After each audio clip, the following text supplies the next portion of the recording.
Right, so boycott, divestment and sanctions is an ethos many people have chosen to embrace when it comes to Israel. But this latest example of it has global repercussions for the blue and white state, and there's absolutely nothing they can do about it. Those leading the charge here, the Israel lobby don't have much influence with. We're back in Norway, a nation that has already seen its sovereign wealth fund enact BDS against at least one Israeli company. More on that in a moment.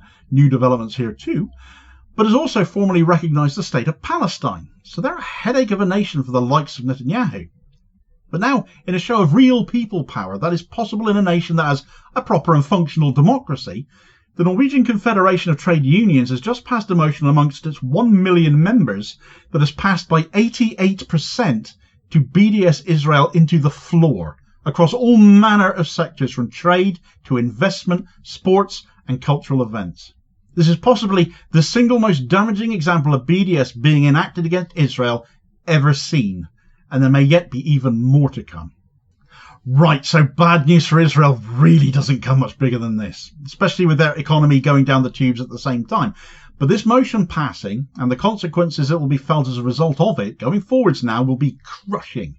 And if you think a nation like Norway, not exactly known for being a big global player, perhaps to your mind, doesn't have that clout, but you need to watch this and realise they absolutely do. The Norwegian Confederation of Trade Unions, abbreviated to LO, which stands for something very Norwegian that's about a foot long, and I'm not even going to attempt to say it. I butcher enough pronunciations on here, as regular viewers will know.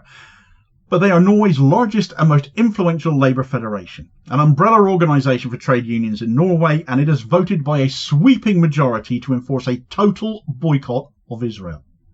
The resolution was passed at LO's National Congress just yesterday, marking one of the most comprehensive and far-reaching endorsements of the boycott, divestment and sanctions movement ever enacted by a national institution.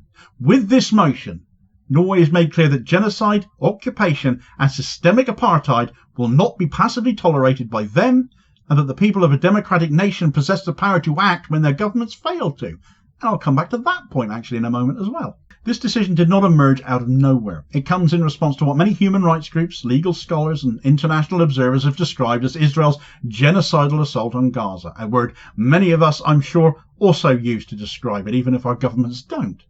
The difference is in Norway, people genuinely can make a difference when for so many of the rest of us, our so-called democracies, are less than that. Just look at anti-genocide protesters getting arrested here in the UK, for example. The LO represents nearly 1 million members across diverse sections of the Norwegian workforce, encompassing both public and private industries. And when you consider the entire population of Norway is only about 5.5 million people, you can see another reason they have so much clout when they have so many members. Founded in 1899, the LO has historically played a critical role in shaping Norwegian policy, not just on labour issues, as you expect trade unions to do, but in other areas that they speak out on, issues such as social welfare, environmental justice, and foreign policy as well. Its political influence is rather profound. Thus, when the LO speaks, the country listens. And when it votes to implement a complete boycott of Israel, the world should take notice. The motion passed at the LO National Congress did not simply gesture towards symbolic condemnation. It mandated real, far-reaching consequences, including a complete ban on trade and investment with Israeli companies and entities, a boycott of all cultural, sports and academic institutions in or linked to Israel, immediate and full divestment by Norway's $1.8 trillion government pension fund global, the GPFG, also known as the Oil Fund, from any company complicit in Israel's occupation, and a demand that should Israel not end its occupation of Gaza by September, Norway must lead a coordinated global economic boycott against Israel. This resolution passed with an overwhelming majority vote. 88% of LO delegates endorsed the boycott, demonstrating a broad consensus amongst ordinary Norwegians in opposition to Israeli policies. Israel's ongoing military campaign in Gaza has led to entire neighbourhoods being destroyed, hospitals and schools bombed, essential infrastructure deliberately destroyed, barely a building still standing in many places, not to mention all of the lives lost and destroyed in the process. LO's resolution reflects growing global revulsion at Israel, but it matches words with deeds. The motion's text explicitly references Israel's continued violation of international law, the occupation of Gaza and the West Bank, and the collective punishment of Palestinian civilians. It also highlights Israel's settlement expansion, land theft, and systemic discrimination against Palestinians as reasons for the boycott.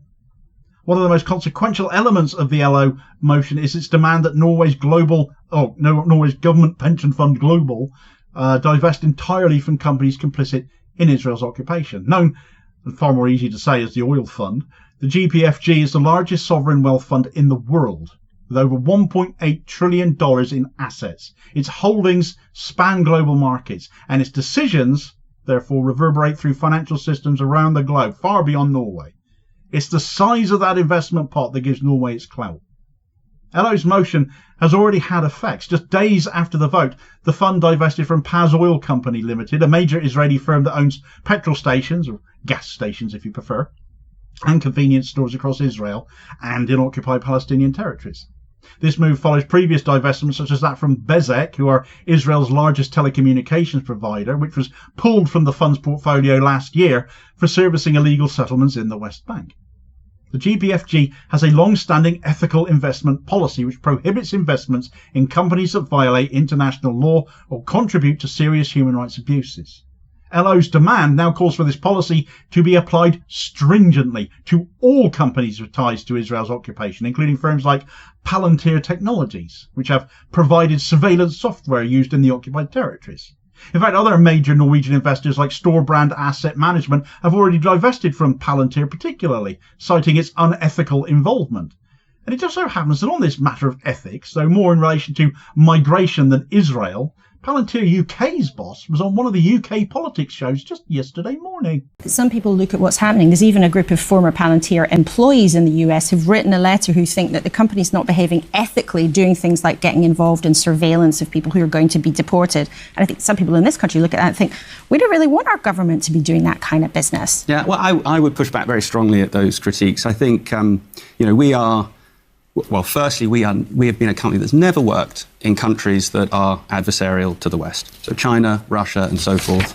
And secondly, we don't play politics. So that means I, Palantir, do not believe that decisions about what's right and wrong, what policy a government should execute, should be made in company boardrooms. But your founder, Peter Thiel's big friends with Donald Trump, very outspoken about what he's trying to achieve. So you're really not playing politics?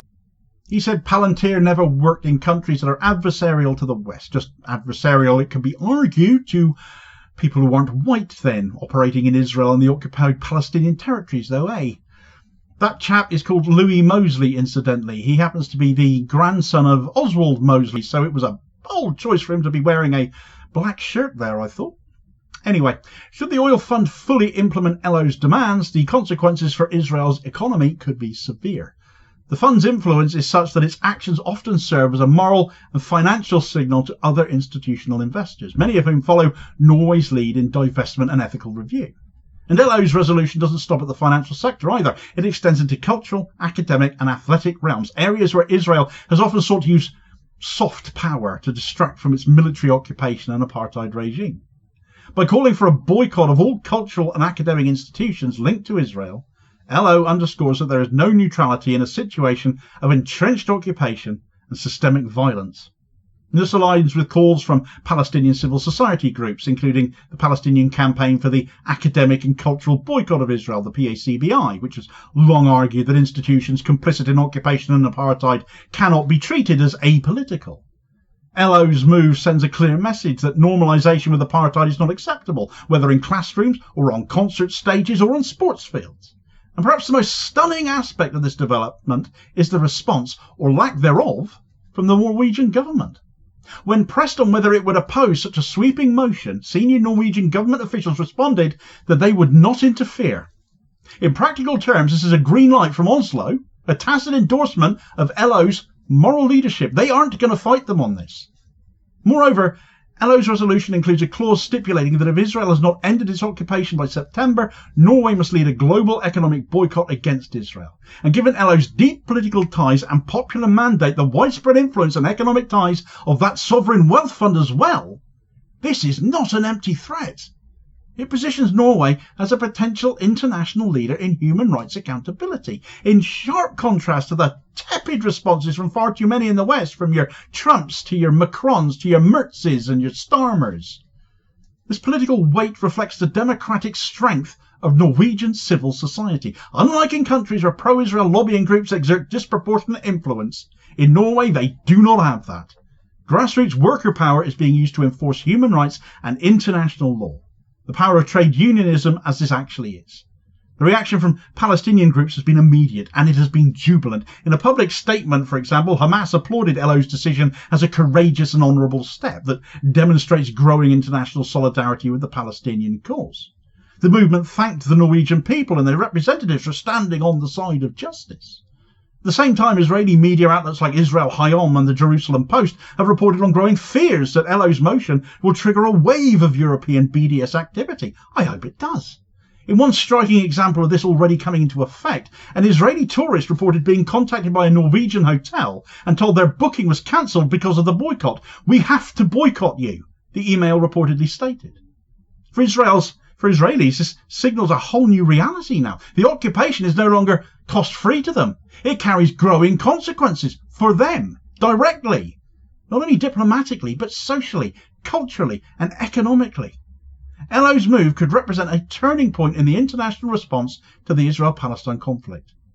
Until now, many Western governments have paid lip service to human rights while continuing to arm, trade with, and invest in Israel. The lack of real consequences has allowed the occupation to persist with impunity as a result.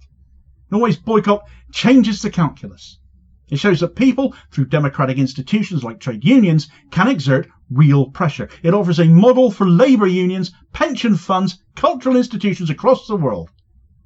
Moreover, the divestment component can become a template for financial activism too. With the world's largest sovereign wealth fund now under pressure to withdraw from all companies complicit in occupation, others may well follow. Norway's GPFG has historically been seen as a leader in responsible investing. Its moves are carefully tracked by global financial institutions. What they do in response to this is being observed. So in a world increasingly defined by moral ambiguity and political cowardice, the Norwegian Confederation of Trade Unions has drawn a line in the sand instead. It has said that genocide, apartheid and colonialism cannot be ignored and cannot be tolerated. It has used its considerable influence to take a stand not just for the people of Palestine, but for the integrity of international law and the idea of shared humanity. Now, who's going to be next then? For more on this story, namely the reasoning behind that sovereign wealth fund pulling out of Bezek Communications last year and how that is actually implicated in Benjamin Netanyahu's fraud trial as well, check out this video recommendation here as your suggested next watch. Please do also hit like, share and subscribe if you haven't done so already, so as to ensure you don't miss out on all new daily content, as well as spreading the word and helping to support the channel at the very same time, which is very much appreciated. Holding power to account for ordinary working class people. I'll hopefully catch you on the next vid. Cheers folks.